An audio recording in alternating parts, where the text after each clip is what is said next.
కళ్ళలోకి కన్నీరు రాగానే మాట కొంచెం తడబడుతుండగానే ఏమైంది మామా అంటూ అడిగే గొంతు వీరా. నీతో ఉంటే నవ్వుతూ ఉంటారా, నువ్వుంటేనే మనమని అంటామురా. కారణాలు దొరకవు నువ్వు దూరం పోవాలన్నా, నీకు నాకు మధ్యలో దూరం రావాలన్నా. వద్దు అంటూ ఆ క్షణాన్ని ఏడుస్తూ ఆపనా.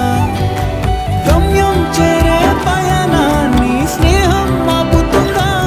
నీ మంచే కోరి పొమ్మనేంత ప్రేమే మాకు లేదా. అల్లుకున్న తీగతో కలుసుకున్న కులం, స్నేహమన్న మాటలో ముచ్చటైన ముకురం. అందమైన జీవితం పంచుకున్న దోస్తుల